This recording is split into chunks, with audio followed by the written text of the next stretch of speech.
The alarm shrieked through Ethan Cole's cockpit before he even saw the wreckage.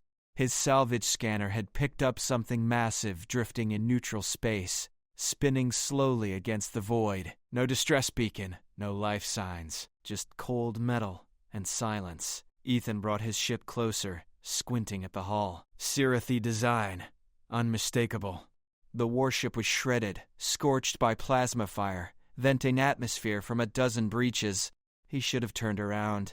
Sirathi meant danger, but salvage meant profit, and Ethan needed both fuel and answers. It docked carefully, mag boots clanking onto the torn deck plating.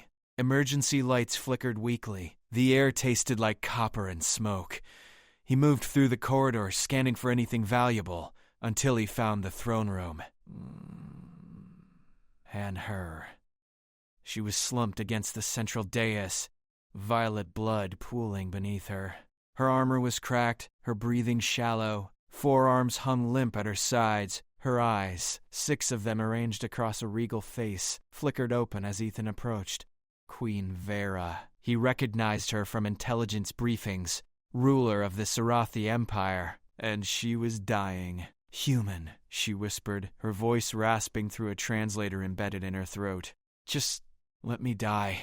Ethan froze. Her words carried no venom, only exhaustion. She closed her eyes again, as if hoping he'd vanish. He knelt beside her, pulling a medkit from his pack. Not happening. You do not understand, she murmured. I am betrayed. My council, they poisoned me, left me here to rot. I opposed the invasion of your world. They called me weak, traitor. Let me die with what little honor remains. Ethan pressed a coagulant patch against the worst of her wounds. Honor doesn't mean much if you're dead. She flinched as the chemicals took hold, slowing the bleeding. Her eyes opened again, all 6 focusing on him with something between confusion and despair. Why would you save me? My people are your enemy. You just said you tried to stop the war, Ethan replied, working quickly. That makes you the only friend I've got in this sector. He activated a stim shot and injected it into her primary arm. Her breathing steadied slightly. Besides, I don't leave people to die. Not my style. Vera's mandibles twitched, a Sirathi expression he couldn't quite read. Then his ship's proximity alarm screamed. He glanced at his wrist scanner. 3 Sirathi hunters, closing fast. His stomach dropped. They weren't here to salvage. They were here to finish the job. They're coming for you, Ethan said, hauling her upright. She was heavy, easily twice his weight, but adrenaline made him strong. Can you walk? Barely, she admitted. Her legs trembled but held. Together they staggered toward the docking port. Behind them, the warship shuddered as the hunters latched on. Boots echoed through the corridors. Ethan sealed the airlock behind them and fired up his ship's engines. The moment they detached, plasma bolts screamed past his canopy. He yanked the controls hard, diving into a nearby asteroid field. The hunters followed, relentless. Ethan weaved between tumbling rocks, his knuckles white on the stick. Vara slumped in the co-pilot seat, her blood staining the upholstery. She coughed, then tapped a control panel with one of her lower arms. They will anticipate human evasion patterns. Let me help. You can barely stay conscious, Ethan shot back, narrowly avoiding a collision. I know their tactics, Vara insisted. Bank left. Now. Ethan obeyed. A plasma burst tore through the space where he would have been. She was right. He banked again on her command, then rolled inverted as another volley missed by meters.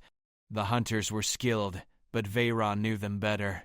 She guided him through impossible maneuvers, her voice growing stronger with each command. Finally, Ethan saw an opening, a dense cluster of asteroids ahead, too tight for the larger hunter ships. He punched the throttle and threaded the needle. The hunters hesitated, then broke off, circling the perimeter like predators waiting for prey to emerge. Ethan didn't give them the chance. He activated the hyperspace drive, ignoring every safety protocol, and jumped blind.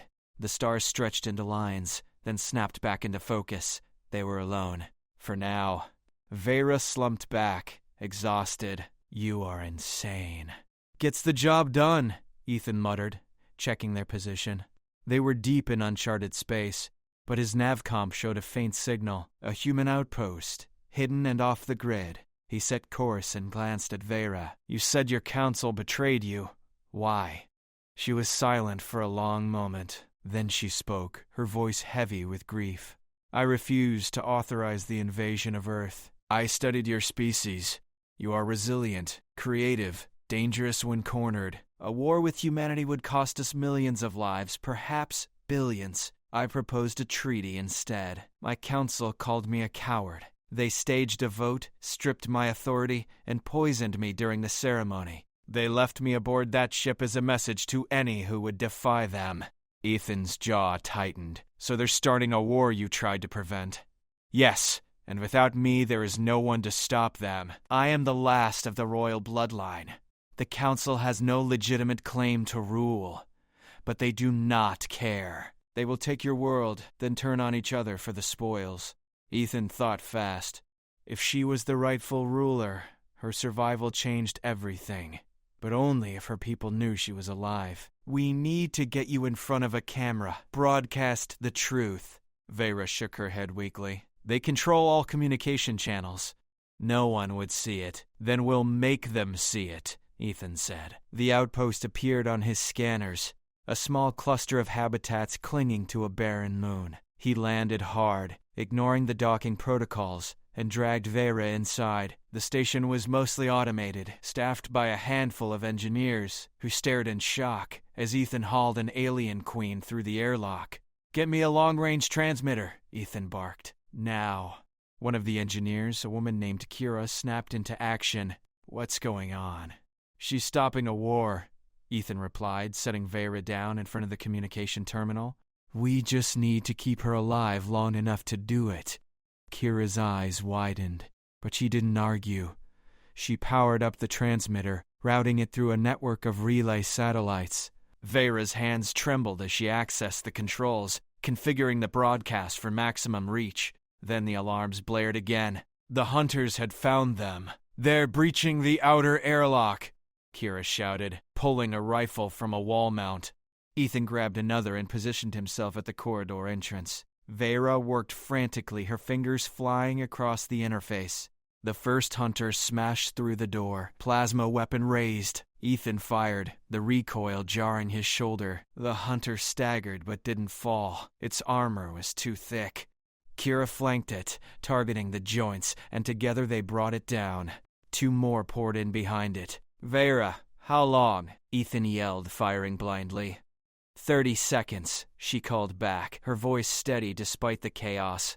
Ethan ducked behind a bulkhead as plasma melted the wall beside him. Kira screamed as a bolt grazed her leg, dropping her to the floor. Ethan dragged her back, firing one-handed, his heart hammering. The hunters advanced, methodical and merciless. Then Vara's voice echoed through the station, amplified by the transmitter. "People of Sirathi, I am Queen Vara, daughter of Thyros, rightful sovereign of our empire. I was betrayed by those who claim to serve you. They poisoned me because I refused to send our children to die in a pointless war. They seek power, not glory. They dishonor our ancestors. Rise against them. Demand truth. Demand justice." Her words rang out across the galaxy, transmitted on every frequency, impossible to block or silence. The hunters paused, their weapons lowering slightly as confusion flickered across their faces. One of them tapped a communicator embedded in its helmet, then stiffened. Orders were coming through. The broadcast had worked. Across Sirathi space, the message was spreading like wildfire. Loyalists turned on the council. Ships refused their commands. The invasion fleet, already mobilizing, fractured as captains demanded answers. The hunter in front of Ethan lowered its weapon entirely. It spoke in broken English through its translator. "Queen lives, council lies. We withdraw." Then it turned and left, its companions following. Ethan sagged against the wall, breathing hard. Kira groaned, clutching her leg but alive. Vara rose from the terminal, her posture regal despite her injuries. She looked at Ethan, all 6 eyes shining with something he hadn't seen before. "Hope. You refused to let me die," she said softly. "You gave me a reason to live, My people are free because of you." Ethan wiped blood from his face and managed a tired smile. "Just returning the favor. You saved us too." Vara inclined her head, a gesture of deep respect. "Then let this be the first day of peace between our kinds.